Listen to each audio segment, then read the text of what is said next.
నమస్తే అండి. నా పేరు రాజేందర్ రెడ్డి. సిస్టమ్ ఆఫీసర్ కరీంనగర్ జిల్లా కోర్ట్. ఈరోజు మన టాపిక్ వచ్చేసి ఎన్‌స్టెప్ అప్లికేషన్. సో, అందరికీ తెలుసు NSTEP application national service and tracking of electronic process. So, దీనివల్ల యూజెస్ ఏంటిది? దీన్ని ఎలా చేయాలి? అనేది ఈరోజు మన డిస్కషన్‌లో చేద్దాం. ఇది NSTEP application main user నజారత్ section వాళ్ళకి యూజ్ అవుతుంది. బెయిలిప్, నజారత్ సెక్షన్, బెయిలిప్ ప్రాసెసర్స్ కోసం. సో, దీనివల్ల యూజెస్ ఏంటి ఇప్పుడు తెలుసుకుందాం. సో సో నేషనల్ ఎన్‌స్టెప్ అప్లికేషన్ అనేది ఆనరబుల్ సుప్రీం కోర్ట్ ఆనరబుల్ ఈ కమిటీ పర్టికులర్‌గా నజారా సెక్షన్ కోసము తయారు చేయడం అనేది ప్రాసెస్ జనరేషన్, సమన్స్ సర్వ్ చేయడము, దీనిలో ఉండే ప్రాబ్లమ్స్ అన్నిటిని సాల్వ్ చేయడం కోసము, ట్రాన్స్పరెన్సీ కోసము, లీగల్ ట్రాన్స్పరెన్సీ కోసము ఇది ఎన్‌స్టెప్ అప్లికేషన్ తయారు చేయడం అనేది. ఇది పర్టికులర్ ఎన్‌స్టెప్ అప్లికేషన్ అనేది Android application for process code process ఎవరికైతే చేస్తారో వాళ్ళ కోసం తయారు చేయడం అయింది. సిఐఎస్ అప్లికేషన్లో సెక్షన్ వాళ్ళు ప్రాసెస్ జనరేట్ చేసిన తర్వాత ఏదైతే సమన్స్ కానీ ప్రాసెస్ కానీ జనరేట్ చేసిన తర్వాత వాటిని పబ్లిష్ చేస్తారు. సిఏ సాఫ్ట్వేర్లో పబ్లిష్ చేశాక ఎన్‌స్టెప్ అప్లికేషన్ సిఏఎస్ ఎన్‌స్టెప్ ఇవి రెండు డిఫరెంట్. సిఏఎస్లో ప్రాసెస్ సబ్మిట్ చేసిన తర్వాత పబ్లిష్ చేసిన తర్వాత ఎన్‌స్టెప్ అప్లికేషన్కి నజారా సెక్షన్కి వస్తుంది. సో ఫిజికల్గా ఏం జరుగుతుందంటే అడ్వకేట్ సివిల్ కేసెస్లో అడ్వకేట్స్ సమన్స్ దాని రిలేటెడ్ ప్రాసెస్ ఏదైతే వాళ్ళు కేసు ఫైల్లో పెట్టిస్తారు. అది మన సూపరింటెండెంట్ కన్సర్న్ ఎవరైతే ఉంటారో వాళ్ళు చెక్ చేసి అది కరెక్టా కాదా చూసిన తర్వాత ప్రాసెస్ ఆఫీసర్తోనే సైన్ చేసేసి నజారా సెక్షన్కి పంపిస్తారు. సో ఇలా కాకుండా వాళ్ళు ఏ సెక్షన్ కింద చేశారు, అది ఏం చేశారు అన్నది సిఏఎస్లోనే వాళ్ళు కన్సర్న్ సూపరింటెండెంట్ కానీ సెక్షన్ క్లర్క్స్ అని వాళ్ళు చెక్ చేసి వాళ్ళు ప్రాసెస్ జనరేట్ చేస్తారు. ఆన్లైన్లో ప్రాసెస్ జనరేట్ అవుతుంది. ఆన్లైన్లో ప్రాసెస్ జనరేట్ అంటే ప్రతిదానికి ఒక అక్నాలెడ్జ్మెంట్ ఉంటుంది, ఒక ప్రాసెస్ స్టాటస్ తెలుసుకోవడం కోసం వీలు ఉంటుంది. మాన్యువల్గా ఇచ్చినప్పుడు ఇలాంటివి ఉండవు. So in PDF format okay. ఇది ఎన్‌స్టెప్ అప్లికేషన్ అనమాట. ఎన్‌స్టెప్ అప్లికేషన్ మనం వెళ్ళాలంటే ఫస్ట్ బెయిలిప్ కానీ ఎన్‌స్టెప్ అప్లికేషన్ డౌన్లోడ్ చేసుకోవాల్సి ఉంటుంది. అది లాస్ట్లో చూద్దాము. ఫస్ట్ ఆఫ్ ఆల్ మన ఎన్‌స్టెప్ అప్లికేషన్ ఎలా ఉంటుందో చూద్దాం. ఇది ఎన్‌స్టెప్ అప్లికేషన్ ప్రాసెస్ జనరేట్ అయిన తర్వాత పబ్లిష్ చేసిన తర్వాత మన నజారా సెక్షన్కి వస్తుంది. సో ఎవ్రీ సెంట్రల్ నాజర్కి కానీ డిప్యూటీ నాజర్ కానీ ప్రతి ఒక్క నజారా సెక్షన్కి ఒక్కొక్క యూజర్ ఐడి ఉంటుంది. కోర్ట్ కాంప్లెక్స్లో నాకు తెలిసి ఎవ్రీ కోర్ట్ కాంప్లెక్స్ ఒక నజారా సెక్షన్ ఉంటుంది. ఎవ్రీ నజారా సెక్షన్కి ఒక యూజర్ ఐడి పాస్వర్డ్ ఉంటుంది లొకేషన్ బేస్ మీద. సో లాగిన్ చేయాల్సి ఉంటుంది. సో దీనివల్ల అడ్వాంటేజ్ ఏంటో చూద్దాం.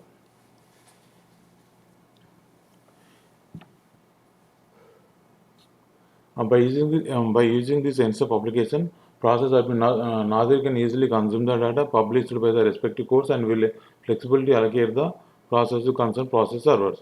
ఫిజికల్గా మామూలుగా కోర్టు నుంచి కన్సూమ్ చేయగానే ఆటోమేటిక్గా ఎవరెవరికి ఆల్రెడీ మన ఎన్‌స్టెప్ అప్లికేషన్లో మన దగ్గర బెయిలిప్ కానీ ప్రాసెస్ సర్వర్స్ ఎంతమంది ఉన్నారో వాళ్ళకి ఎన్ని అలొకేట్ చేస్తున్నామో వాళ్ళకి ఇంతవరకు ఎన్ని అలొకేట్ చేసామో ఇంకా ఎన్ని అలొకేట్ చేయాలో మన దగ్గర ఉన్న ప్రాసెస్లు ఎన్ని ఈజీగా మనకు గ్రాఫికల్ యూజర్లో ఎన్ని ఆటోమేటిక్గా కౌంట్ చేసేసుకొని వస్తుంది. మామూలుగా ఫిజికల్గా అయితే ఎన్ని చేశారని రికార్డు కౌంట్ చేయడం కానీ అలాంటివి కానీ చేస్తుంటాం. అలా కాకుండా ఆటోమేటిక్గా దీన్ని డిస్ప్లేస్గా వస్తుంది. So equal project mainly design and more access public related. So ఇది యాక్చువల్గా ఏంటంటే ప్రాసెస్ సమన్స్ ఇస్తున్నాము ఇందులో అనేది పబ్లిక్ ట్రాన్స్పరెన్సీలో అసలు సమన్స్ జనరేట్ అయిందా, ఎప్పుడు తీసుకున్నారా లేదా ఏమైందనేది తెలియట్లేదు. ఇది ఒకవేళ ప్రాసెస్ తీసుకున్న వాళ్ళకి ప్రాసెస్ ఫామ్ తీసుకున్న అప్లికేషన్ పోయింది అనుకుందాం, వాళ్ళకి తెలియాలి. సో ఎవ్రీథింగ్ ఆన్లైన్లో మనం ఈ ప్రాసెస్ జనరేట్ చేసిన తర్వాత ఆన్లైన్లో కనిపిస్తుంది. ఎన్‌స్టెప్ అప్లికేషన్ ఓపెన్ చేసిన తర్వాత కానీ సిఏఎస్ ఎన్‌జెడిసి అప్లికేషన్లో కూడా ఇది కనిపిస్తుంది. పబ్లిక్ డౌన్లోడ్ చేసుకోవచ్చు. Elite better experience. సో ఇప్పుడు ఇంతకుముందు ఏం జరిగిందంటే ప్రాసెస్ నజారా సెక్షన్ వాళ్ళు తీసుకెళ్ళి సమన్స్ ఇస్తారు, తీసుకున్నారు. వాళ్ళు మళ్ళీ నజారా సెక్షన్కి వచ్చేసి దాన్ని బెయిలిప్ కానీ ప్రాసెస్ సర్వర్ కానీ దాన్ని సర్వ్ అయినట్టు అన్సర్వ్ అన్నట్టు దాని స్టాటస్ అని ఎంటర్ చేయాలి. ఎంటర్ చేసిన తర్వాత మళ్ళీ కన్సర్న్ కోర్టుకు ఈ పలానా ప్రాసెస్ సర్వ్ అయింది, పలానా ప్రాసెస్ సర్వ్ కాలేదు అనేది మాన్యువల్గా జరుగుతూ ఉండేది. ఇలా జరగడం వల్ల వాళ్ళు బెయిలిప్ రావాలి, కోర్టుకు రావాలి. ఈరోజు ఒక సమ్మన్ పట్టుకెళ్ళాడు అనుకోండి, పట్టుకెళ్ళిన తర్వాత అతను ఒకడు ఎండ్ ఆఫ్ ద డే సాయంత్రమా 2 డే ఒక్కొక్కసారి లాంగ్ డిస్టెన్స్ 2 డేస్ కూడా పట్టొచ్చు. సో 2 డేస్ తర్వాత అది వచ్చిన తర్వాత సమన్స్ ఇష్యూ అయిన తర్వాత కోర్టులో రాయాలి. కోర్టులో రాసిన తర్వాత మళ్ళీ కన్సర్న్ నజర్ సెక్షన్‌లో రాస్తాడు. నజర్ సెక్షన్ నుంచి మళ్ళీ కన్సర్న్ కోర్ట్‌కెళ్తుంది. కోర్ట్‌కెళ్ళిన తర్వాత కోర్ట్‌లో వాళ్ళకి ఇన్ఫర్మేషన్ ఇచ్చిన తర్వాత కన్సర్న్ సెక్షన్ క్లర్క్ సంథింగ్ ఎవరైతే ఉంటారో వాళ్ళు దాన్ని వాళ్ళ రికార్డ్‌లో ఎంటర్ చేసుకోవాలి. ఆఫీసర్‌కి తెలవాలి. ఇదంతా ప్రాసెస్ మాన్యువల్‌గా జరిగేటప్పుడు చాలా లేట్ అవుతుంది. సో ఈ ఎన్‌సెప్ అప్లికేషన్ వల్ల ఏమవుతుందంటే ఆన్ ద టైమ్ నేను ఇప్పుడు ఒక సమన్ ఇష్యూ చేశాను. వాళ్ళు రిసీవ్ చేసుకుంటున్నారు. కన్సర్న్ ప్లెయింటిఫ్ రిసీవ్ చేసుకుంటున్నాడు. విట్నెస్ రిసీవ్ చేసుకున్నప్పుడు on time digital signature, photo on లొకేషన్‌తో సైన్ చేసి ఆ బెయిల్‌కి ఎవరైతే ఉంటారో సబ్మిట్ చేస్తాడు. సబ్మిట్ చేయగానే ఆన్ టైమ్ సీఎస్‌లోకి ప్రాసెస్ సమన్ అయిందా, సర్వ్ అయిందా లేదా అనేది ఈ 1 మినిట్‌లో తెలిసిపోతుంది. అయితే ఫ్రాక్షన్ ఆఫ్ సెకండ్‌లో తెలిసిపోతుంది. చాలా ఈజీ అవుతుందంట. ఆఫీసర్‌కి ఇప్పుడు బెంచ్ మీద ఉన్నప్పుడు అసలు ప్రాసెస్ సర్వ్ అయిందా లేదా అన్నప్పుడు వెంటనే మళ్ళా రికార్డ్ చూడడం, అది అయిందా లేదా, ఈ మళ్ళా ఇన్ఫర్మేషన్ రాకుండా నదర సెక్షన్ వాళ్ళు అంటారు వాళ్ళను ఆ టైంకి బెయిల్‌కి ఉన్నాడా లేడో తెలవదు. డిఫరెంట్ డిఫికల్టీస్ ఉంటాయి. ఈజీగా సమన్ సర్వ్ అయిందా లేదా ఈజీగా తెలుస్తుందన్నమాట ఆఫీసర్‌కి. అంటే ఎప్పుడు రీజన్ ఒక సర్వ్ కాకుండా ఎందుకు కాలేదు అనేది తెలుస్తుంది. సో ఫోర్త్ పాయింట్, ఈ ఫోర్త్ పాయింట్‌లో ఏముందంటే process server or bailiff will directly serve the process on the concern person and in terms of the person whom the same is served acknowledge by this digital signature. Actually ఇందులో ఏమవుతుందంటే మనకు మనకు జనరల్‌గా private ఇన్స్టిట్యూషన్‌లో, private ఆర్గనైజేషన్‌లో, అమెజాన్‌లో గానీ, ఫ్లిప్‌కార్ట్‌లో గానీ మన ఒక ఫోన్ ఏదైనా మొబైల్ గానీ ఏదైనా ఆర్డర్ చేసినప్పుడు మనకు వచ్చేసి డిజిటల్ సిగ్నేచర్ తీసుకుంటుండు. ఆ డిజిటల్ ఫోన్‌లో సిగ్నేచర్ తీసుకుంటాం. యాప్‌లో ఏమంటుందంటే మనం ఎక్కడైతే మనకు తెలవకుండానే మన లొకేషన్, మన సిగ్నేచర్ ఆటోమేటిక్‌గా కొన్ని సందర్భాల్లో ఫోటోస్ కూడా తీసుకుంటుంటారు. సో మన ఫోటోస్ ఎవ్రీథింగ్ ఆహ్, కన్సర్న్ కంపెనీకెళ్తాం. అంటే మనం ఒకవేళ పార్సెల్ తీసుకోలేదు. ఆహ్, అసలు కొరియర్ బాయ్ అసలు ఇచ్చాడా లేదా అనేది తెలుసుకోవడం కంపెనీ కోసం తెలిసినట్టు మన ఇన్‌స్టెప్ అప్లికేషన్‌లో కూడా మన కోర్ట్‌లో కూడా ప్రాసెస్ సర్వ్ అయిందా లేదా, ఎక్కడ సర్వ్ అయింది, ఏ లొకేషన్‌లో సర్వ్ అయింది, విత్ ఫోటో, సిగ్నేచర్, లొకేషన్ అన్నీ ఆ ఫోన్‌లో రికార్డ్ అవుతాయి. దీనివలన అసలు ప్రాసెసర్ అసలు వెళ్ళాడా లేదా తెలుస్తుంది. ఒకవేళ వాళ్ళు సమన్స్ తీసుకున్నారా మేము తీసుకోలేదు అలాంటి చిన్న చిన్న ప్రాబ్లమ్స్ అనేసి మొత్తం సాల్వ్ అవుతాయి. ఈజీగా మన డేటాబేస్‌లో వాళ్ళ సిగ్నేచర్, లొకేషన్ అన్నీ మనకు రికార్డ్ అయి ఉంటాయి. నెక్స్ట్ పాయింట్, ఇదే చెప్పాము. ఫోటోస్, వారెంట్, సిగ్నేచర్ మన అందులో సిగ్నేచరు, ఫోటోస్ అండ్ లొకేషన్ మన అప్లికేషన్‌లో జనరేట్ అవుతుంది. ఎప్పుడైనా గానీ మనం చూసుకోవచ్చు. సో ఇంకొక మెయిన్ ఇంపార్టెంట్ ఏంటిదంటే ఈ అప్లికేషన్ వల్ల వేరే స్టేట్ గానీ, వేరే కోర్ట్ కాంప్లెక్స్ గానీ వితిన్ ద సెకండ్స్‌లో ఫిజికల్ కాపీ పంపాలంటే మనం కొరియర్ చేయడమో, లేకుంటే పోస్ట్ చేయడమో అలాంటివి జరుగుతుంది. వాళ్ళకెళ్ళాలి, రావాలి. అవన్నీ రావాలంటే అవుతుంది. వితిన్ ద క్లిక్ మన పీడిఎఫ్ అప్లికేషన్ మన ఏదైతే ఆన్‌లైన్‌లో పీడిఎఫ్ ఉంటుందో వాళ్ళకి ఆటోమేటిక్‌గా అఫీషియల్‌గా మనం ఒక క్లిక్ చేయగానే కన్సర్న్ కోర్ట్‌కెళ్ళిపోతుంది. కన్సర్న్ కోర్ట్ నుంచి ఎవరైతే వెళ్తారో అది ఈజీగా ట్రాన్స్‌పరెన్సీ అండ్ ఫాస్ట్‌గా ఉంటుందన్నమాట. There is no delay. By clicking on the respective court and the name particular district in the state, this will save the inordinate delay in sending the summons to the district and state in the transit. Okay. ఇది మెయిన్‌గా మనకున్న ఎన్‌సెప్ వలన ఉపయోగాలు. ఈ ఎన్‌సెప్ అప్లికేషన్‌లో 3 users ఉంటారు. ఒకళ్ళేమో state level user అంటే ఆనరబుల్ హైకోర్ట్ చూసుకుంటుంది. డిస్ట్రిక్ట్ లెవెల్ యూజర్ డిస్ట్రిక్ట్‌లో ఉన్న సిస్టమ్ ఆఫీసర్ గాని ఇంకెవరైనా ఉంటారో వాళ్ళు చూసుకుంటారు. ప్రాసెస్ అడ్మిన్, నజరా సెక్షన్ వాళ్ళు ఉంటారు. మెయిన్‌గా 3 users. State level users states ఉంటాయి. డిస్ట్రిక్ట్ ఉండే పవర్స్ డిస్ట్రిక్ట్ ఉంటాయి. డిస్ట్రిక్ట్ లెవెల్‌లో ఆహ్, ఎక్కడైతే సిస్టమ్ ఆఫీసర్ ఉంటారో ఆ సిస్టమ్ ఆఫీసర్ ఈచ్ నజరా సెక్షన్‌కి ఒక్కొక్క యూజర్ ఐడీ క్రియేట్ చేస్తారు. డిస్ట్రిక్ట్ కోర్టులో సెంట్రల్ నాజీర్ ఉంటారు. తాలూకా కోర్టులలో డిప్యూటీ నాజీర్స్ ఉంటారు. అన్ని కోర్ట్ కాంప్లెక్స్‌లో ఉన్న నజారా సెక్షన్‌లకి ఒక్కొక్క యూజర్ ఐడీ ఉంటుంది. ఇందులో for example central Nazara section ఉందండి. సెంట్రల్ నజారా సెక్షన్‌లో ఒక యూజర్ ఐడీ క్రియేట్ చేస్తాడు. ఆ తర్వాత అందులో బెయిలిఫ్‌ని యాడ్ చేస్తాడు. ఈచ్ వేల్యూకి ఒక్కొక్క యూజర్ ఐడి పాస్వర్డ్ ఉంటుంది. స్టేట్ లెవెల్ యాక్టివిటీస్ ఉంటుంది, పాస్వర్డ్ క్రియేట్ చేస్తారు. Then district level which is operate by district administrator. The district administrator will create the process administrator through user creation of the bailiff and bailiff master link. So next bailiff create చేస్తాడు. ఇట్లా users ఎలా create చేయడం process ఉంటుంది. ఇదంతా district administrator చూసుకుంటుండు. ఇది master. ఇందులో మన కోర్టులో ఇప్పుడు కరీంనగర్ జిల్లా ఉంది, మన కరీంనగర్ జిల్లాలో ఉన్న కోర్ట్స్ అని కనిపిస్తాయి. ఇక్కడ ప్రాసెస్ అడ్మిన్కి ఏ కోర్టు అసైన్ చేస్తాము, ఇలాంటి అసైన్మెంట్ చేస్తుంటాము. ఇందులో మళ్ళీ ఏరియాస్ కూడా యాడ్ చేస్తుంటాము. ఇవన్నీ డిస్ట్రిక్ట్ అడ్మినిస్ట్రేటర్ చూసుకుంటాడు. బెయిలిఫ్ ప్రాసెస్ అడ్మిన్ వాళ్ళ డీటెయిల్స్ కూడా యాడ్ చేస్తుంది. సో ఈ డీటెయిల్స్ బెయిలిఫ్ డీటెయిల్స్ ఉన్న నజారా సెక్షన్ యూజర్ డీటెయిల్స్ మొత్తం ఇక్కడ అన్నీ యాడ్ చేస్తాం అన్నమాట. సో ఇప్పుడు ఒక ప్రాసెస్ సర్వర్కి డీటెయిల్స్ కావాలంటే కంపల్సరీ వాళ్ళ పేరు, వాళ్ళ మొబైల్ నెంబర్ కంపల్సరీ అవసరం ఉంటుంది. ఈ డీటెయిల్స్ కావాలి, డేట్ ఆఫ్ బర్త్ కావాలి, వాళ్ళ ఏ ఏరియాలో ఉంటుంది, ఆ డిస్టిక్, వాళ్ళ అడ్రస్, మొత్తం ఈ డీటెయిల్స్ అన్ని తీసుకొని ఒక బెయిలిఫ్కి కానీ ప్రాసెస్ సర్వర్ కానీ ఒక యూజర్ ఐడి క్రియేట్ చేస్తాం. ఆ యూజర్ ఐడితో మొబైల్ లాగిన్ అవుతాడు. ప్రస్తుతానికి అయితే మొబైల్స్ అయితే లేవు, నెక్స్ట్ వస్తాయి.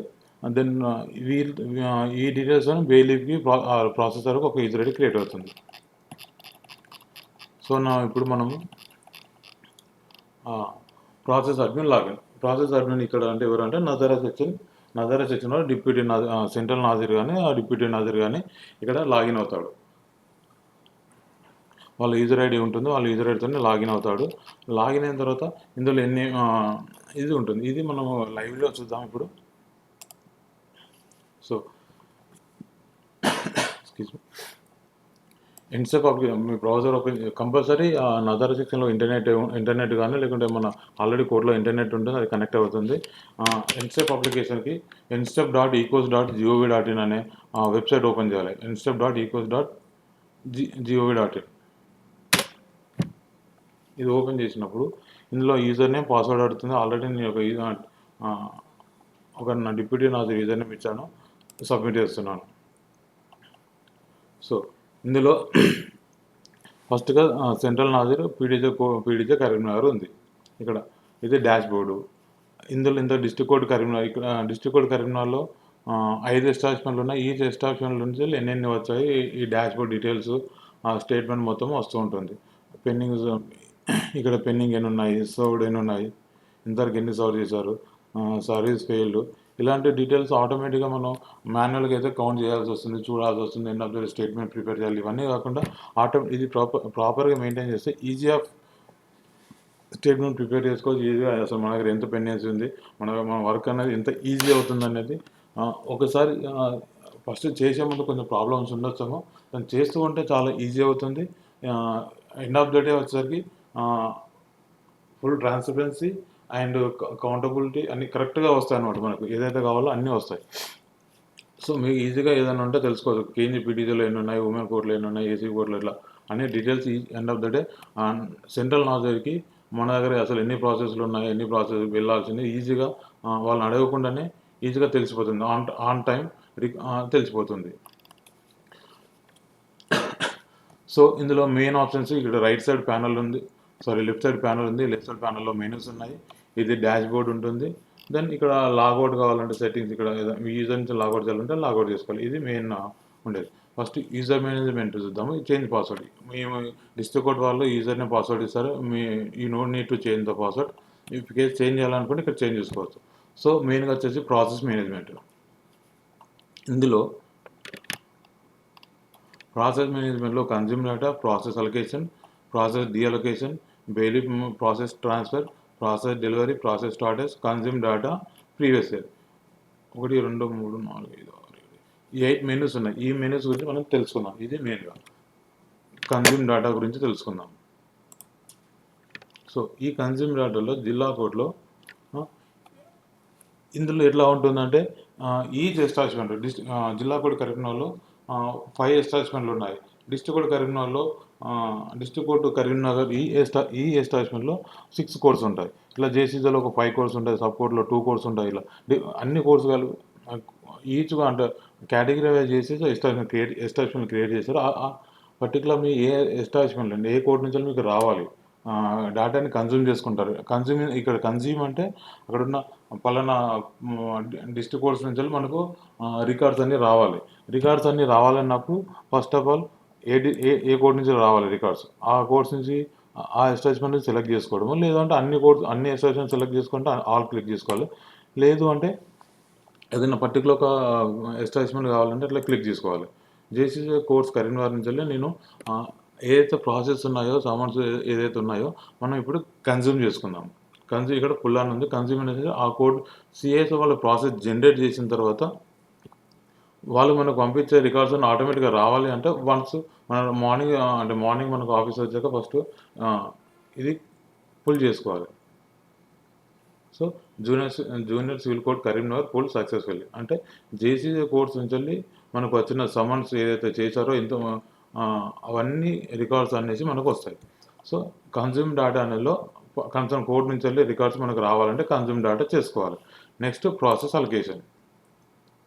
సో ఈ ప్రాసెస్ అలొకేషన్లో ఇక్కడ లిస్టులు కనిపిస్తుంటాయి. From date, civil process, criminal process. మనం ప్రస్తుతానికి ఎన్సెఫ్ అప్లికేషన్లో సివిల్ ప్రాసెస్ గురించి చేసాము, క్రిమినల్ ప్రాసెస్ ఇంకా చేయట్లేదు. సో సివిల్ ప్రాసెస్ బెయిలీఫ్కు allocated to bailiff other process manager within the state outside the state. ఇది మెయిన్గా ఆప్షన్స్ ఉంటాయి. అలొకేటెడ్ బెయిలీఫ్ మన దగ్గర ఉన్న బెయిలీఫ్కి మన లోకల్ ఉన్న బెయిలీఫ్కి ఇవ్వాలంటే బెయిలీఫ్ క్లిక్ చేస్తాము. అదర్ ప్రాసెస్ మేనేజర్ అంటే పోస్ట్ ఆఫీస్ కానీ అలాంటివి ఉంటాయి కదా. సో అది చేసుకోవడం కోసము ఇది పోస్ట్ ఆఫీస్ అది సెలెక్ట్ చేసుకుని అది చేస్తాం. Within the state, outside the state. Within the స్టేట్లో వేరే కోర్స్కి పంపాలండి. Within the state, outside the state అంటే outside the state select చేసుకోవాలి. ఫస్ట్ బెయిలీఫ్ కోసం చేద్దాము. ఫ్రమ్ డేట్ 1st తారీఖు నుంచి నేను ఒక డేట్ సెలెక్ట్ చేసుకుంటాను. ఈ నెలలో ఎన్ని కన్జ్యూమ్ చేసుకుందాం. గో క్లిక్ చేస్తాం. గో క్లిక్ చేసినప్పుడు సో మనకి ఇక్కడ షో 10 ఎంట్రీస్ అని ఉంది. సో ఇందులో మనకు 10 ఎంట్రీస్ కనిపిస్తుంటాయి. ఒక పేజీలో ఒక 10 కేసెస్ కనిపిస్తుంటాయి. సో ఎన్ని ఉన్నాయి? 1 to 10 of 149 ఎంట్రీస్ ఉన్నాయి. 149 ప్రాసెస్లు ఆర్ సమన్స్ ఏదైతే ఉందో అది మన జేసీసీ కోడ్ నుంచి మనకు ఇప్పుడు కన్జ్యూమ్ అయినాయి. అది ఎప్పటి నుంచి 1వ తారీఖు ఈ నెల 1/11/2020 నుంచి 22/11/2020 వరకు మొత్తం 149 ప్రాసెస్లు మనకు ఎన్సెఫ్ అప్లికేషన్కి వచ్చాయి. సో ఇప్పుడు మనం ఒకటి చూద్దాం. ఇక్కడ notice respondent of the day fixed of the hearing of the appear ఇది ఆర్డర్ పార్ట్ 1 రూల్ 14 కింద CMA 8/20 వాళ్ళ పేర్లు, అడ్రస్ అండ్ పేర్లు కనిపిస్తుంటాయి. ఇక్కడ వ్యూ బటన్ క్లిక్ చేసినప్పుడు ఏదైతే ప్రాసెస్ ఉంటుందో అది ఇక్కడ మనకు కనిపిస్తుంది. ఇది ప్రిన్సిపల్ లిస్ట్ కోడ్ నుంచి వచ్చింది. ఈ ప్రాసెస్ మనకి ఇది ఆన్లైన్లో మనం స్కాన్ చేసుకోవాలనుకున్నప్పుడు దీన్ని స్కాన్ చేయడం వల్ల కూడా మనం ఒక ప్రాసెస్ డీటెయిల్స్ వస్తుంటాయి. సో ఇది ఇప్పుడు మామూలుగా అయితే ఇది ఫిజికల్గా రికార్డ్ ఏదో పేపర్ ఇది వస్తుండే పేపర్తో పాటు ఇది ఆన్లైన్లో ఎవరైనా డౌన్లోడ్ చేసుకోవాలని మాత్రం ఇది పనిచేస్తుంది. సో ఇప్పుడు మనకు మొత్తం ఈ 149 ఎంట్రీస్లో ఈ ఫస్ట్ కేసు CMA 8/20 కేసుని ఎవరికి అసైన్ చేస్తాం. సో ఇక్కడ బెయిలీఫ్ నేమ్స్ ఆల్రెడీ మనం అసైన్ చేసి ఉంటాం కాబట్టి ఇక్కడ ఏదో ఒక ఎవరికైతే మనం అసైన్ చేయాలనుకుంటానో ఒక నేమ్ ఇది క్లిక్ చేశాను. ఇక్కడ బండి మహేష్ అని ఉంది, ఇది క్లిక్ చేశాను. సో క్లిక్ చేస్తే ఇక్కడ ఒక అలొకేటెడ్ ప్రాసెస్ అని ఉంది. సో అలొకేటెడ్ ప్రాసెస్ అంటే ఇక్కడ ఏం కనిపించాలి అంటే ఈ ప్రాసెస్ సర్వర్కి ఇంతవరకు ఏం ప్రాసెస్ అలొకేషన్ చేయలేదు. వేరే ప్రాసెస్ చూద్దాం.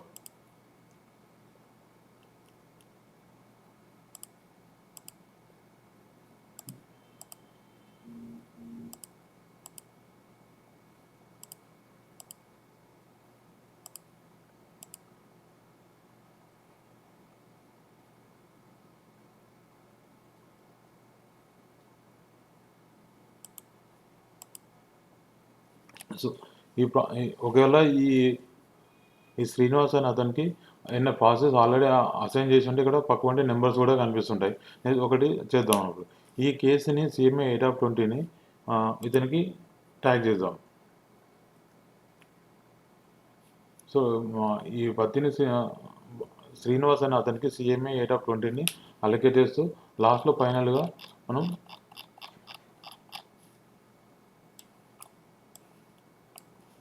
సబ్మిట్ అంటాను.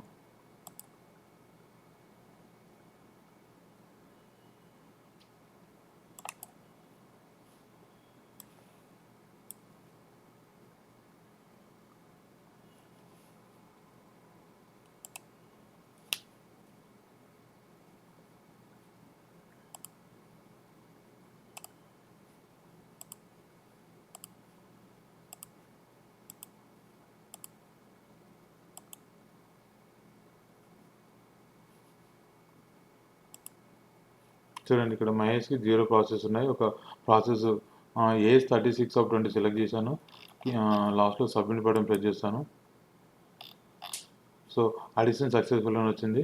అంటే ఇంకో ఈ బండి మహేష్కి అలొకేటెడ్ ప్రాసెస్ వచ్చేసి వన్ ప్రాసెస్ అలొకేట్ అయింది. సో ఇప్పుడు వేరే ప్రాసెస్ ఇద్దాం. సో ఈ శ్రీనివాస్ అతనికి 59 ప్రాసెస్లు ఉన్నాయి ఆల్రెడీ. సో అంటే ఇప్పుడు ఇలా క్లిక్ చేయడం వలన ఏమవుతుంది, ఇతనికి శ్రీనివాసుకి 26 ఉన్నాయి. సో ఈయనకి 59 ఉన్నాయి. ఈ బి శ్రీనివాసానికి 59 ఉన్నాయి. ఇంకో అతను బత్తిని శ్రీనివాస్ అతనికి 26 ఉన్నాయి. సో ఇలా క్లిక్ చేయడం వల్ల ఎవరికి ఎన్ని ప్రాసెస్లు ఉన్నాయి ఈజీగా ఇప్పుడే తెలిసిపోతున్నాడు. సో ఈయనకు తక్కువ ఉన్నాయి కాబట్టి ఈయనకు ఒక 2 అంటే ఈయనకు ప్రాసెస్ అలొకేట్ చేయడము, లేకుంటే వీళ్ళకి అసలు ఏం లేవు కాబట్టి ఒకవేళ ఇతను సురేందర్ అతను ఇతనికి ఏం ప్రాసెస్ లేవు. సో ఇతనికి అలొకేట్ చేయడము ఇట్లా మీకు ఈజీగా ఎవరైతే నాదిర్ ఉంటారో నాదిర్కి అలొకేట్ చేయడం అనేది ఈజీగా అవుతుంది. ఈజీగా మనం కౌంట్ చేసుకోవచ్చు ఎవరికి ఎన్ని ప్రాసెస్లు ఉన్నాయి, ఎక్కువ తక్కువ కాకుండా బ్యాలెన్స్ చేయడం కోసము మనము ఇలా అలొకేట్ చేసుకోవచ్చు. సో ఇది process allocation. So process allocation ఈ simple. Process allocation menu click చేసిన తర్వాత సివిల్ ప్రాసెస్ సెలెక్ట్ చేసుకుంటాము. అలొకేట్ టు బెయిల్ అంటే మన కన్సర్న్ లోకల్లో ఉన్న కోర్టు కోసము డేట్ సెలెక్ట్ చేసుకుంటాము. అంటే ఈ నెలలో వచ్చిన మనకు ఏమేమి ప్రాసెస్ వచ్చినా సెలెక్ట్ చేసుకున్నాం. గో క్లిక్ చేస్తాము. సో మనకు అన్ని ఎన్ని సమస్య ఏతున్నాయో అవన్నీ కనిపిస్తుంటాయి. సో ఏదైతే బెయిలివ్ మహేష్ సెలెక్ట్ చేశానో ఆల్రెడీ ఇంతకుముందు ఒకటి అలొకేట్ చేసిన కూడా ఒకటి వచ్చింది. దెన్ ఇంకొక ఏజ్ 36/20. సో ఇందులోనే ఈ 2 కేసెస్ ఉన్నాయి, 2 ప్రాసెస్లు ఉన్నాయి. సో 2 క్లిక్ చేశాను. మొత్తం మనకి ఎన్ని ఉన్నాయి, 142 ఉన్నాయి. సో ఇతనికి నేను అలొకేట్ చేస్తున్నాను. సో ఇతనికి 3 అలొకేట్ చేశాను. సో ఇక్కడ తెలిసిపోతుంది 3 ఉన్నాయి. సో ఇక్కడ మనకి ఎన్ని ఉన్నాయి, ఇంకా ఆల్రెడీ మనం ఇంతకుముందు 143 ఉంటే ఇప్పుడు 140 అంటే 3 తగ్గాయి అనమాట. సో ఇంకా ఎన్ని ఉన్నాయని ఈజీగా అర్థమవుతుంది. ఇవన్నీ క్లియర్ చేసుకుంటే ప్రాసెస్ అలొకేషన్ అవుతుంది. సో ప్రాసెస్ అలొకేషన్ అయిపోయిన తర్వాత సో ఫర్ ఎగ్జాంపుల్ ఇక్కడ బండి మహేష్ అతనికి మనం 3 ప్రాసెస్ అలొకేట్ చేసాము. సమ్ సందర్భాల్లో అతనికి డీఅలొకేషన్ చేయాలి, అతను కాదు వేరే వాళ్ళకి చేయాల్సింది, అతను డ్యూటీ కాదు సంథింగ్ డీఅలొకేషన్ చేయాలనుకుంటే డీఅలొకేషన్ చేయొచ్చు. బండి మహేష్ సెలెక్ట్ చేస్తాము. ఇంతమంది అతనికి సెలెక్ట్ చేసిన లిస్ట్ మొత్తం వస్తుంది. ఇది క్లిక్ చేస్తే సబ్మిట్ చేయగానే డీఅలొకేషన్ అయిపోతుంది. ప్రాసెస్ డీఅలొకేషన్ అయిపోతుంది. ఒకవేళ బెయిలీ ప్రాసెస్ ట్రాన్స్ఫర్.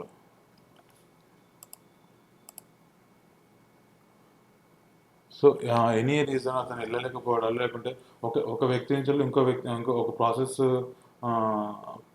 సర్వర్ నుంచి ఇంకొక బెయిలీ కానీ ప్రాసెస్ సర్వర్ కానీ అతను చేయలేకపోవడం వల్ల మీకే ఐడియా ఉంటుంది. ప్రాసెస్ ట్రాన్స్ఫర్ చేయాలనుకున్నప్పుడు మాత్రము ఇది డీఅలొకేషన్, ఇదేమో ఒక ప్రాసెసర్ నుంచి ఇంకొక ప్రాసెసర్కి అలొకేట్ చేయడం కోసము ఉంటుంది. ఇది ఒక ఆప్షన్. సో ఇక్కడ ఇది క్లిక్ చేద్దాము. ఇప్పుడు ఏమైందంటే బండి మహేష్ నుంచి వెళ్ళి ఇతను చేయలేకపోవడం వల్ల ఇతనికి బత్తిని శ్రీనివాస్కి ఇట్లా క్లిక్ చేసి సబ్మిట్ చేయగానే ఇతని నుంచి ఇతనికి ట్రాన్స్ఫర్ అవుతుంది అనమాట. Updation successful. Process deallocation, bailiff process transfer, process delivery. So ఈ ప్రాసెస్ డెలివరీలో యాక్చువల్గా అయితే ఇది consume data, process allocation, process deallocation. Consume data, process allocation ఈ 2 ఆప్షన్స్ అనేది నాజర్ ఎవరైతుంటారో వాళ్ళు చేస్తారు. ఈ ప్రాసెస్ డెలివరీ అనేది యాక్చువల్లీ అయితే ప్రస్తుతానికైతే బెయిలీఫ్ కానీ అది ప్రాసెస్ సర్వర్ కానీ ఈ ప్రాసెస్ అలొకేషన్ చేసిన తర్వాత అతని మొబైల్కి వెళ్తుంది. ఎన్సేప్ అప్లికేషన్ ఉంటుంది కదా, ఎన్సేప్ అప్లికేషన్ మనము ఇన్స్టాల్ చేసుకోవాల్సి వస్తుంది. బెయిలిఫ్ కానీ ప్రాసెస్ సర్వర్ కానీ ఇన్స్టాల్ చేసుకోవాలి. అప్లికేషన్ ఇన్స్టాల్ చేసుకున్న తర్వాత అతని మొబైల్ నెంబర్ ఆల్రెడీ అతని బెయిలిఫ్ డీటెయిల్స్ అని మనం ఎన్సేప్ అప్లికేషన్లో ఇచ్చాము కనుక, సో ఆ ఎన్సేప్ అప్లికేషన్ ఇన్స్టాల్ చేసిన తర్వాత మొబైల్ నెంబరు, ఆ ఓటీపీ, ఆ పాస్వర్డ్ ఉంటుంది. లాగిన్ అయిన తర్వాత అందులో ఇది అతనికి అలొకేట్ చేసిన అప్లికేషన్, అతనికి అలొకేట్ చేసిన ఏదైతే సమన్స్ ఉంటాయో ఇక్కడ లిస్ట్ కనిపిస్తుంటుంది. సో ఇలా లిస్ట్ కనిపించిన తర్వాత కన్సర్న్ సర్వీస్ చేస్తాడు అతను. మొత్తం అది ఆన్లైన్లో ఇది క్లిక్ చేయగానే, ఫర్ ఎగ్జాంపుల్ ఇక్కడ పైన ఒకటి నెంబర్ కనిపిస్తుంది, నోటీస్ రెస్పాండెంట్ అని. అది క్లిక్ చేయగానే దానికి సంబంధించిన డీటెయిల్స్ కూడా, ఆ పేజ్ కూడా కనిపిస్తుంది. సో అతన్ని ఏదైతే రెస్పాండెంట్ దగ్గరికి వెళ్ళినాక, విట్నెస్ దగ్గరికి వెళ్ళినప్పుడు అతన్ని ఆ ఫోటోను ఇట్లా సిగ్నేచర్ ఇట్లా అప్లికేషన్లో సర్వ్ అన్ని ఎంటర్ చేసుకొని, ఫోటో తీసుకొని సిగ్నేచర్ తీసుకొని సర్వ్ చేస్తాడు. ఇలా జనరల్ ఇట్లా ఒక ఫోటో క్యాప్చర్ ఫోటో తీసుకుంటాడు, ఇట్లా సిగ్నేచర్ తీసుకుంటాడు. సిగ్నేచర్ తీసుకొని ఫైనల్గా అతని యాక్సెస్, ఐ మీన్ ఎక్కడైతే లొకేషన్ ఉంటుందో ఆ లొకేషన్ కూడా లాటిట్యూడ్ లాంగిట్యూడ్ రెండు అన్ని క్యాప్చర్ అవుతాయి. ఫైనల్గా సర్వ్డ్ నాట్ సర్వ్డ్ స్టాటస్ ఎందుకు అన్నది మొత్తం served and party, door locked, ఒకవేళ నాట్ సర్వ్డ్ అయితే నాట్ సర్వ్డ్, డోర్ లాక్డ్, ఇలాంటి రీజన్స్ అన్ని అప్లికేషన్లో సబ్మిట్ చేసి ఎంటర్ చేస్తాడు. యాక్చువల్గా అయితే ఇది ఈ అప్లికేషన్ ప్రస్తుతానికైతే మొబైల్ అప్లికేషన్ మాత్రం ఇంకా చేయట్లేదు. ఆనరబుల్ హైకోర్టు ద్వారా మొబైల్స్ ఇచ్చిన తర్వాత ఇది ప్రాసెస్ అనేది జరుగుతుంది. ఇది అంతవరకు మామూలుగా ఏదైతే ప్రాసెస్ సర్వర్ ఉంటాడో అతను మామూలుగా వెళ్ళి ఇప్పటిలాగా అయితే సర్వ్ చేస్తాడు. సర్వ్ చేసి వచ్చిన తర్వాత మళ్ళీ ఇక్కడికి రావాలి. సో ప్రాసెస్ డెలివరీ, ఈ ప్రాసెస్ డెలివరీకి వెళ్ళిన తర్వాత ఇదే మరి ఇప్పుడు మహేష్ ప్రాసెస్ సమన్స్ ఇష్యూ చేసి ఇది సర్వ్ చేసి వచ్చాడు. సర్వ్ చేసి వచ్చిన తర్వాత ఇది క్లిక్ చేస్తాడు. క్లిక్ చేసిన తర్వాత సర్వ్డా అన్సర్వ్డా, సర్వ్డ్ అయితే రీజన్స్ పార్టీకి అందజేసినాను, కుటుంబ సభ్యునికి అందజేశాను, భాగస్వామికి అందజేశాను, ఇలాంటి రీజన్స్ ఇక్కడ ఎంటర్ చేయాల్సింది. ఇది యాక్చువల్గా అయితే ఇది మొబైల్లో చేయాల్సి ఉంటుంది. ఇది తర్వాత వస్తుంది. ప్రస్తుతానికైతే మొబైల్కి ప్రస్తుతానికైతే ఏం లేదు. అతను సమన్స్ ఏదైతే ఉందో సర్వ్ చేసి వచ్చిన తర్వాత ఈ ప్రాసెస్ డెలివరీలో మనం ఇది ఎంటర్ చేయాలి, పార్టీకి అందజేశాము. ఒకవేళ అన్సర్వ్డ్ అయితే అన్సర్వ్డ్, దానికి సంబంధించిన రీజన్స్, తలుపు లాక్ చేయబడింది, వ్యక్తి అందుబాటులో లేదు, ఇలాంటి రీజన్స్ అన్ని మీకు ఏదైతే అక్కడ ఉంటుందో ఆ రీజన్స్ ఎంటర్ చేసి సబ్మిట్ చేయాలి. ఒకవేళ సర్వ్డ్ అయితే సర్వ్డ్ అంటే పార్టీకి అందజేసాము, సబ్మిట్ అందాం. So updation successful. So consume data process allocation central నాజర్ చేస్తాడు. ప్రాసెస్ డెలివరీ అనేది ఆఫ్టర్ బెయిలిఫ్ కానీ ప్రాసెస్ సర్వర్ కానీ సమన్స్ సర్వ్ అయిన తర్వాత, అది ఏదైతే అయిన తర్వాత ఇక్కడ ప్రాసెస్ డెలివరీలో కన్సర్న్ కేసు సర్వ్ అయిందా లేదా చేస్తాడు. ఒకవేళ ప్రాసెస్ స్టాటస్ చూద్దాం, బెయిలిఫ్ నేమ్ చూద్దాం, ఇక్కడ మహేష్ చూద్దాం. సో అతను ఏదైతే సర్వ్ చేశాడో అవన్నీ ఇక్కడ కనిపిస్తుంటాయి. సో డిస్ట్రిక్ట్ కోడ్ కరీంనగర్, ఎవరికి ప్రాసెస్ టైటిల్, అడ్రస్ నేము, సిగ్నేచరు, ఫొటోస్, జీపీఎస్. ఒకవేళ అతను మనకు ఫోటో అంటే మన ఫోన్స్ ఇచ్చాక అందులోకి వెళ్ళిన తర్వాత అక్కడ మ్యాప్, ఫొటోస్, సిగ్నేచర్ అన్నీ కనిపిస్తుంటాయి. సో రీజన్ సంస్థ యొక్క బ్రాంచ్ ఆఫీసర్లకు అందజేసాను. ఇది మామూలుగా అయితే ప్రాసెస్ డెలివరీ ఈ ఆప్షన్లోకి వచ్చేసి చేశారు కాబట్టి ఇది మాత్రమే కనిపిస్తున్నాయి. ఒకవేళ ఫోన్ అప్లికేషన్ చేస్తుంటే సిగ్నేచర్, ఫోటో ఇవన్నీ కనిపిస్తుంటాయి. వీ ప్రాసెస్ కావాలని ఒక ప్రాసెస్ ఇక్కడ చూడొచ్చు.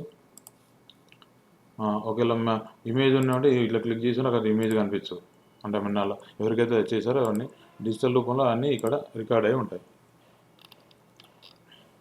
ఇది ఇతను ఇప్పుడు బండి మహేష్ ఉన్నాడు, ఎన్ని ప్రాసెస్ చేశాడు, మొత్తం 12 ప్రాసెస్ సర్వ్ చేశాడు. సో ఇట్లాంటి ఎవ్రీథింగ్ రికార్డ్స్ అనేది మనకు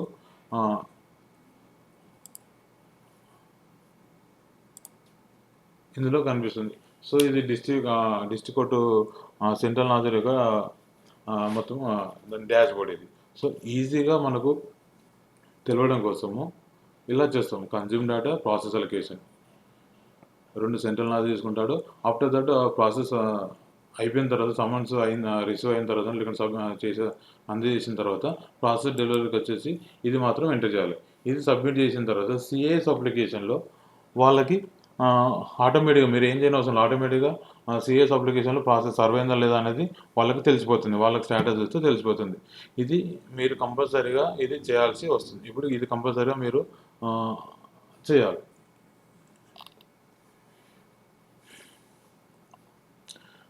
థ్యాంక్ యూ అండి. ఇదే ఎన్సేప్ అప్లికేషన్, చాలా simple. Consume data, consume allocation, process delivery.